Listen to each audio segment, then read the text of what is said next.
Could a spark of your love light a fire in me? Just a spark, warm my cold heart. It's the living that breathes. Good afternoon and happy Friday. This is Pastor Chris from Christ Central again this Friday. Each and every week we put out a little primer, and this is it. We talk about what we're going to be doing Sunday morning here at Christ Central. Now, if you do not have a place to worship, we do worship at 11 a.m. at 19 West Shannon in Spokane, and you are more than invited to join with us. Well, this week, we're heading into the third week of Advent. Advent is that season leading up to our celebration of Christmas.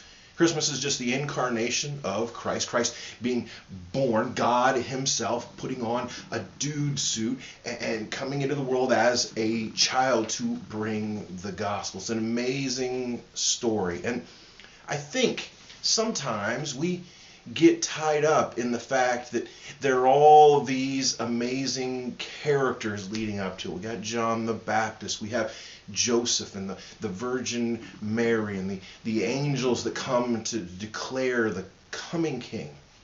Sometimes we forget about the everyman that's also in the story, and that's what we're doing this week. We're going to be in Luke chapter 2.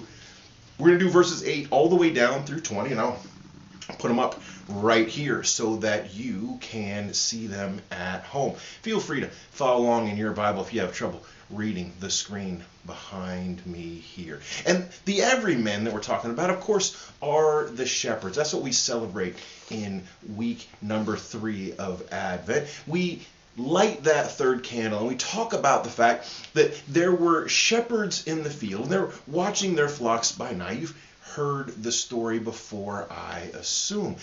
And the angels come and they begin to sing and to say that the King of the world, God himself, has come in. And these men, even though they would have been young men by our standards, just working class guys working out in the fields at night, taking care of sheep that more than likely they didn't even own. They were hired men. They're hanging out at night making sure that those sheep are safe, and they witness this miracle. These angels come to talk to them, sing to them, and declare the coming king. These men are very special because they had a very specific faith, and that's faith is the thing that we're going to be doing some examining of.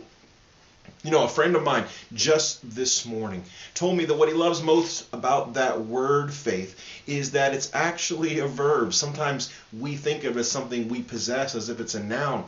But these men, they had a couple of things going for them. Their faith was real. They then heard the message and they immediately acted upon it.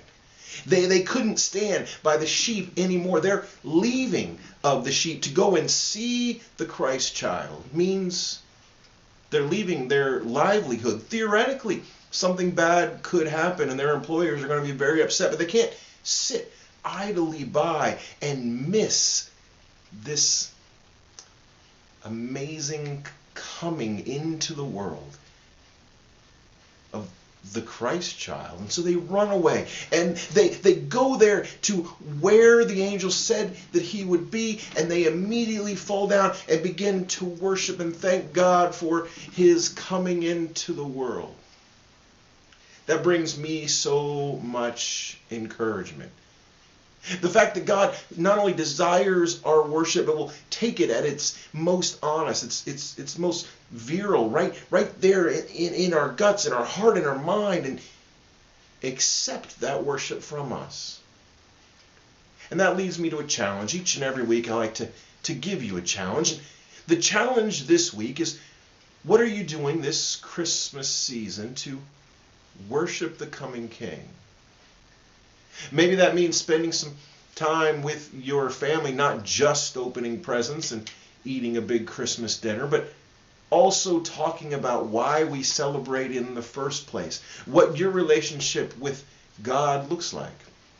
And maybe your relationship with God is not where you want it to be, or it's perhaps even non-existence, and you want to meet that King of Kings just like the shepherds did. If you need any of those types of encouragements or direction, we would love to be a part of your spiritual journey. You can comment in the comments below, and I will be quick to respond to you. Or you can just come and celebrate with us, or perhaps with the fellowship that you call your home church. But my encouragement stays the same. This year, this Christmas, this Advent season, take a little bit of time to have that honest worship of the King with your friends and your family. Don't let it just be about the best deals you can find on a flat screen for Black Friday. Well, I pray this has been of some encouragement to you, and I pray that your relationship will grow a little more this year because of your honest attraction to the Son. Open your heart to Him, and He will share the good news with you. Well, God bless you, and we will see you next week. When I breathe in hope and breathe in grace and breathe